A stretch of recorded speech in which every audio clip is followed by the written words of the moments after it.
Firstly, I'd like to welcome parents, coaches, and board members from clubs in Southeast Connecticut and Rhode Island. I'm delighted to have representatives from Wesley, Charahoe, East Lyme, Waterford, Stonington, SoccerPlus Juniors, South County, Exeter, West Greenwich, and Groton in attendance. In the next 20 to 25 minutes, I'd like to outline the motivations for extending the SoccerPlus Juniors Academy to the U9, U10, and U11 age groups this fall. You may ask, why is Messi and Morgan on the screen? Well, in 2014, many of our 8, 9, and 10-year-olds will be old enough for the first time to see the World Cup, the Men's World Cup, and the top-class players from around the globe. Hopefully they'll start to learn players' names, their positions, and their numbers, and eventually will choose their favorites. There are currently no two better examples of top-class players on the men's and women's side than Messi of Argentina and Morgan of the United States to emulate. If our youngsters are to develop into competent players, their interest and their involvement must extend well beyond playing and practicing. They must become students of the game. The SoccerPlus Juniors Academy is built to nurture young talent, to challenge and to inspire them, and to develop a deep love for the game. And maybe, just maybe, we might find the next Messi or Morgan within our playing population. Let me briefly share with you why I believe a new paradigm is needed and why SoccerPlus Juniors Academy is the answer for so many families. First and foremost, I'm a parent. I have an 8-year-old boy and a 5-year-old girl. And like many parents, I want my children to receive the best opportunity to enjoy their sport, be with their friends, do well in school, and when possible to get together as a busy family on a regular basis and have some time for our family. Secondly, I'm the Director of Player and Coach Development for SoccerPlus Juniors, a program that I started 4 years ago with 15 players, and that provides education for 3 to 8-year-olds and an opportunity to learn the game in a supportive and progressive learning environment.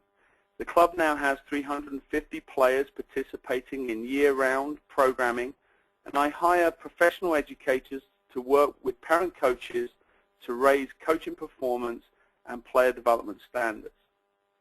Thirdly, I'm the coordinator of the national initiative to raise performance standards of youth clubs in the United States that is based on best practice in youth education, development, administration, and coaching. My work for the National Soccer Coaches Association of America has been critical in shaping my opinions about youth development, and I've been lucky enough to evaluate some of the country's largest and most successful clubs.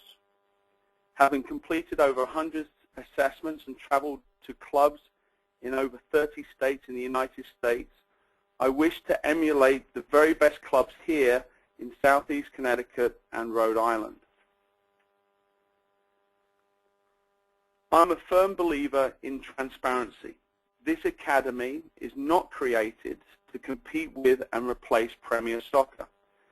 For some families, this is still the best model for their children.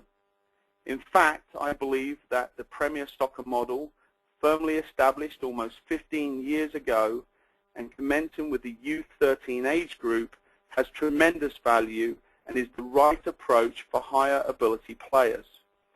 However, having visited many of the stronger playing regions of the country, such as the Mid-Atlantic, the Midwest around Chicago and Detroit, and warmer climates where year-round play is possible, such as Texas, Arizona, and Southern California, I'm convinced that a different approach is needed at the U9, U10, U11, and U12 age groups.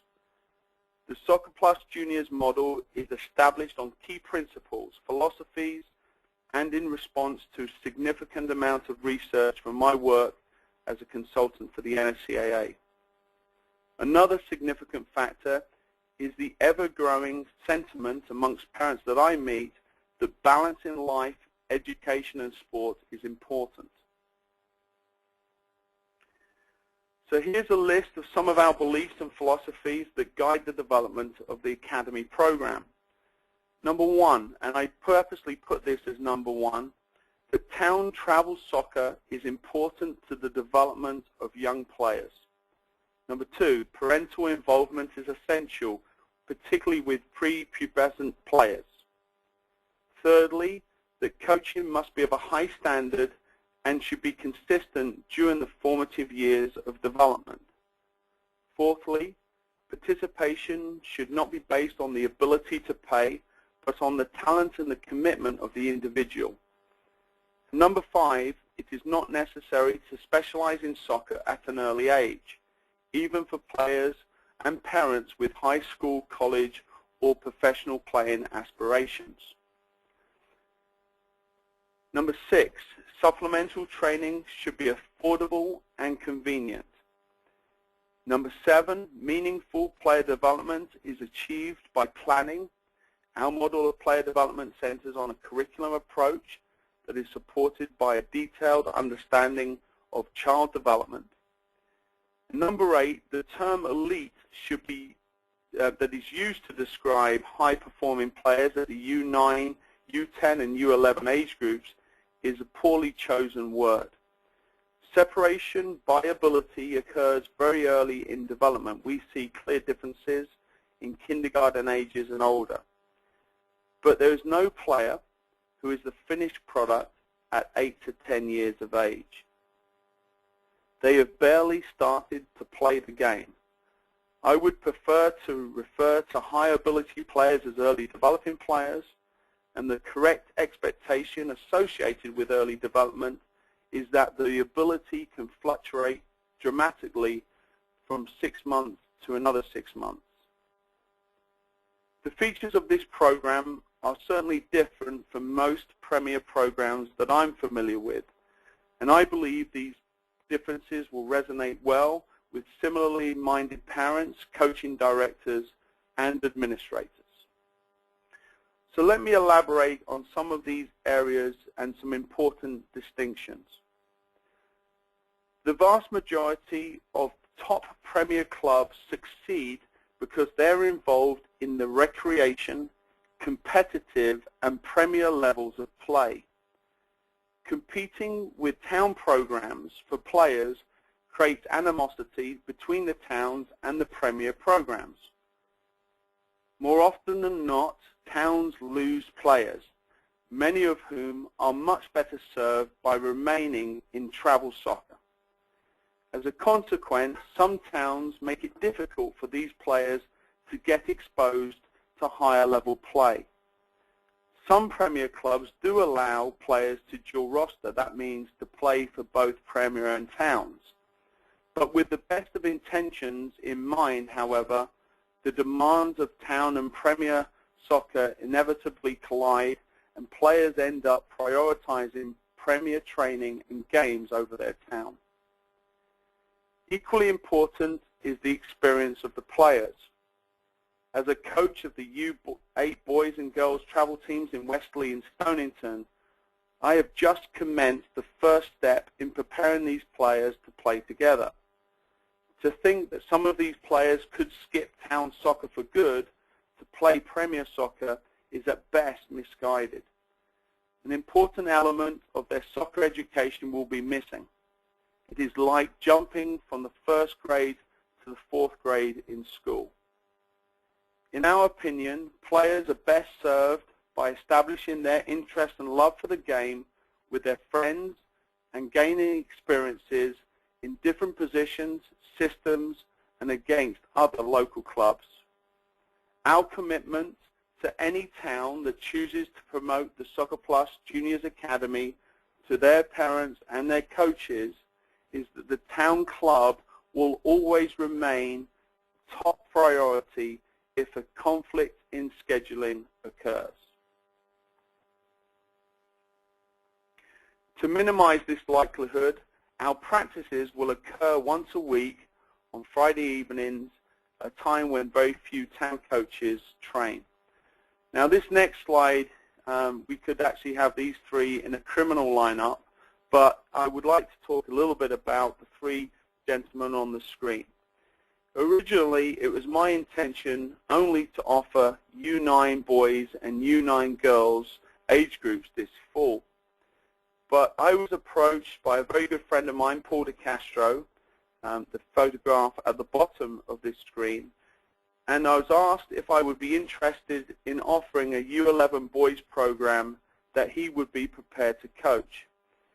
After careful consideration, I realized that this was a tremendous opportunity for the young players in these age groups, and although some players have already made the commitment to Premier Soccer, there is also a significant number of early developing players that have remained with their towns.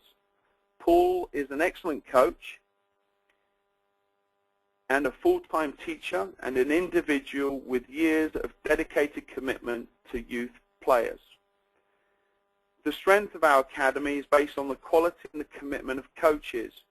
Realizing that we now had a void at the U10 age group, we approached Brian Bradley from South County, and he is going to coach the U10 boys.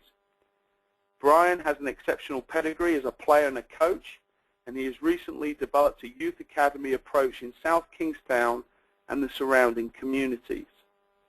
Matt Denacour is the Vice President on the Board of Directors at Chariho Soccer Club, and he will lead the U9 girls program. Matt has also got a storied background as a player and a coach, and he is a high school coach and teacher in New Britain, Connecticut. In addition to developing a team of like-minded head coaches with strong roots in club soccer, we are also adding 2 qualified and experienced coaches for each of these groups. Our aim is to keep the coach-to-player ratios at 1:6 at most of the sessions. Soccer is a late developing sport, which means that players reach their peak of performance in their late 20s, and they start to decline in performance in their early to mid-30s. Stated another way, in order for an 8 to 11-year-old player to reach their prime, they must be involved in the game for 15 to 20 more years from now. Burning out at 14 and 15 years of age does not achieve this goal, obviously. This statistic also suggests that the elongated development continuum provides our coaches a great deal of time to work with players as individuals and in small groups and teams. We do not need to push these players to peak by Friday. We employ a competency-based training approach. Players acquire individual, small group, and team proficiencies over time by being exposed to increasingly challenging environments directed by the coach. You can be rest assured that players will learn quickly and will be appropriately challenged. They will be encouraged, supported, and tested to move beyond their comfort zone. Here are the main details of the program that is commencing this fall. Number 1 is to create a squad of 18 early developing players at the U9 through U11 age groups.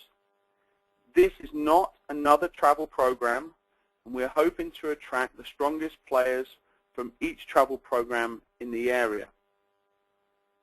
Registration opens on April the 10th, and any age-eligible player that is wishing to be assessed can attend up to 3 assessment sessions or training sessions on Fridays in May and June. We encourage all the players to attend at least 2 so we can have a good look at them. All training and game sessions will occur on Friday evenings to minimize the conflicts with town soccer teams. If a conflict does occur, the town will take priority over our program. SoccerPlus juniors will commit to players for 3 seasons, the fall, the winter, and the spring, and we expect the players to make the same commitment to the club. We intend to arrange several friendlies, jamborees, and a couple of tournaments per year.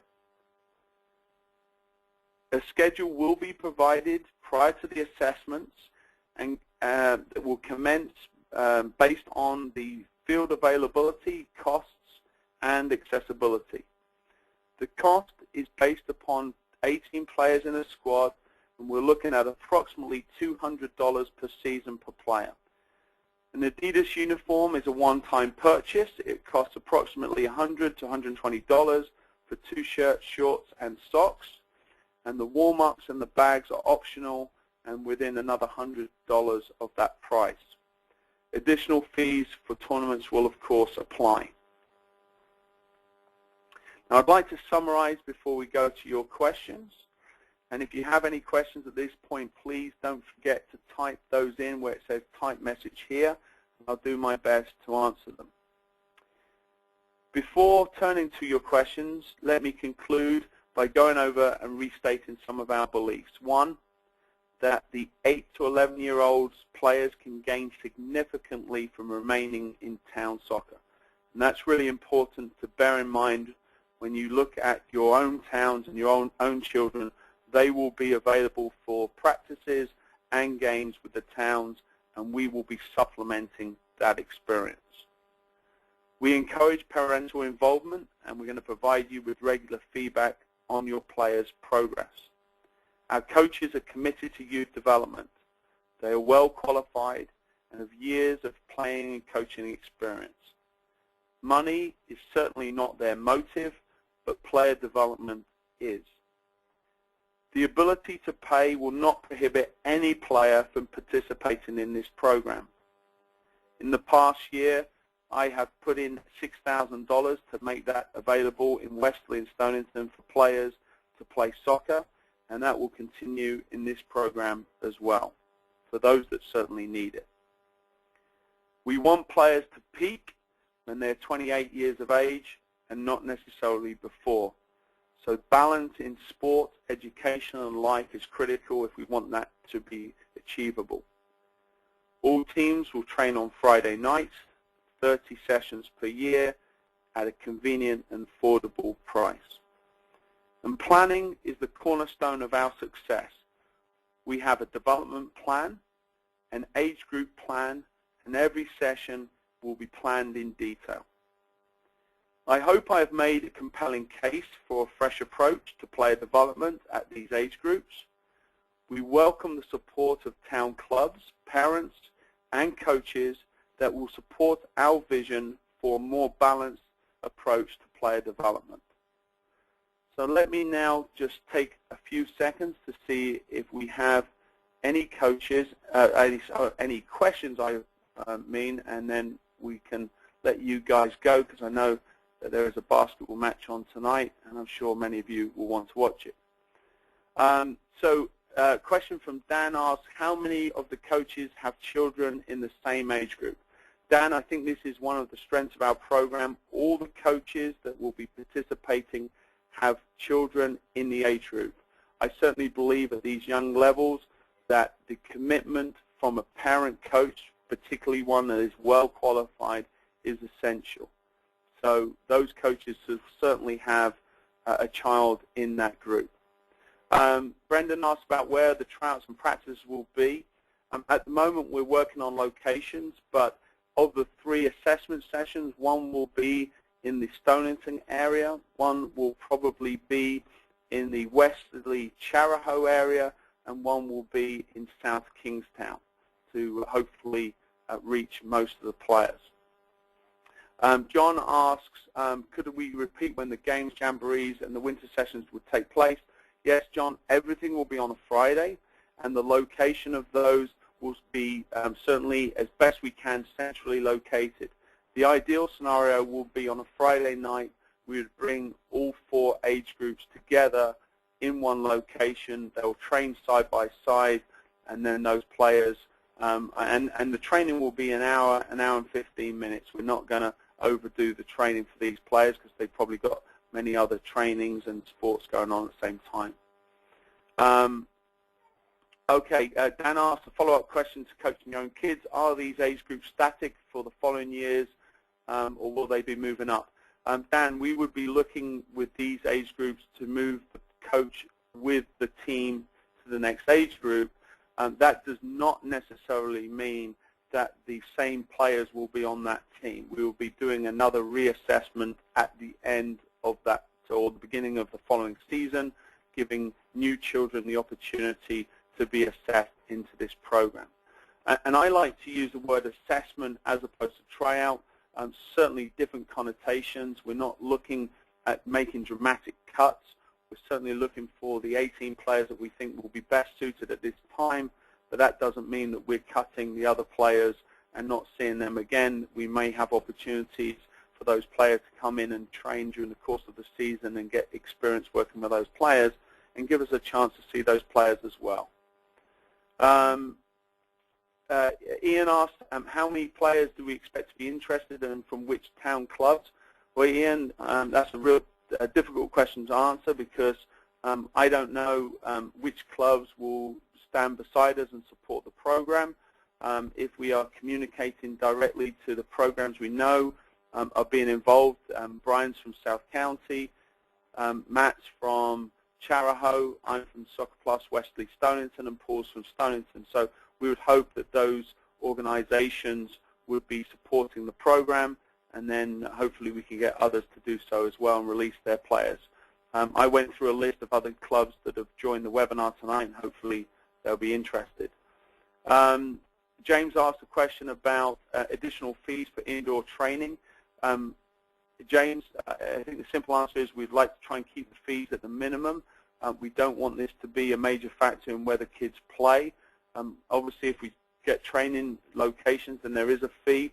If we can keep that within the $200, that's great. If we need to add a supplement to that to cover the fees, then that's what we'll need to do. But we'll make that well aware, well in advance. Again, you know, if we end up adding on another fee and if that makes it more cost prohibitive for a player, then we'll make sure we cover those fees. Mark asked a question about, does the 4-town rule for Soccer Rhode Island apply to this academy? Mark, I don't see us affiliating with the state. We'll probably affiliate with US Club Soccer, and if that's the case, there's no restrictions at all, and we'll choose events and tournaments that will be allow us to participate in them. If you're not fully aware, US Club is an alternative, a viable alternative in most parts of the country, and in fact in many states is the primary organization running leagues, and they are more associated with the elite end of the clubs anyway, so this would be a good fit for us. John asks, if you have more than one team of U10 boys, will you make 2 teams? At this point, John, all of our teams are based around our ability to serve them well with coaching. I've mentioned 4 coaches. All of them have tremendous credentials, or let me say 3 of them. I can't speak for myself. But the 3 guys that I've spoken about, tremendous credentials, experience-wise, playing-wise, and coaching-wise. So if we get coaching talent to allow us to do more, then we'll certainly look at it. But at this point, we're looking at purely 18 players in each of those squad maximum. If we only have 15 or 16 of these players that are ready, we'll only take 15 or 16. We're not going to force players into a model that we don't believe are ready. Okay, questions are coming in quicker than I can answer them, so let me go to a few more. A follow-up from Dan. Dan, I believe this is your second follow-up, but you allowed that. That's okay. Follow-up. At what point do they come out of SoccerPlus age groups and fall into normal SoccerPlus model? This is a good question. So in our program, which is a recreation-based program, we run 3 to 8. We work in partnership with Stonington and Wesley soccer clubs. Our players at the age of U9 move into those town travel programs. We don't run a competing program for that. What we're now doing is adding a premier level experience. So that means that the likelihood in any town you've got 3 or 4 players that are probably ready for this. Those will come together with players from other towns to make up the 18. If those players stay with us through to the U12 age group, at this point there's no interest of moving on beyond that. But what we will do is help to facilitate those players that are ready for Premier Soccer, U13 and above, into those Premier clubs that we think have a similar development philosophy, and we're even starting to make those connections at this point. Ian, I know Ian, and he asked about how about for the 4 children discount? Well, Ian, I know that your children spread over more years than that, so only no 4 children discount for you, but if you have some more children, then we can certainly talk about it. Brian, geographically, approximately how far do you expect the travel games to range? Brian, we're not looking at creating travel games. We're looking at creating friendlies, jamborees, and we would look to do that probably with some relatively local Premier clubs that we establish the relationship. So the likelihood is we'll try and do some wherever we find our home base, but the travel distance will be relatively local if we're going to certainly do this all on a Friday evening. Adam asks about the emphasis on training and not gameplay. Why invest in quality uniforms? Adam, for $100 for 2 shirts, 2 shorts, and a couple of pairs of socks, that is the low-end cost of an Adidas uniform. But if we're going to be like a club, we've certainly got to look like a club, and the uniform that we've identified is high quality, even if it's at low price. Tracksuits and bags and things like that are certainly optional. Paul asked about goalkeeper training for the children. Excellent question, Paul. If we can find a location where we can train all 4 teams together, then certainly we'll hire a goalkeeper coach that will be available at every session to work with goalkeepers and allow the goalkeepers still to have time with the rest of the squad in order to involve them in the training. So that's an excellent one, and we'll have a goalkeeper curriculum for that. So I believe, one more. John asked another question. After the free trials, when will we would give notification? John, we are looking at probably the next day making offers and requiring parents to respond within that same day. That allows us then to move to alternates if we need to go to alternates. So I would anticipate the morning, the day after the first, the third training and assessment session, we would probably at that point make the offers that following morning and expect to receive a response from the parents within 6 to 8 hours of that offer. If they don't respond, then we would move to an alternate player. And that would only be fair on all the players involved in the assessment process. You know, for those players, as I said, that we don't believe are quite ready, we'll probably give those children the opportunity once we get going to come and have a training experience with the players that were selected.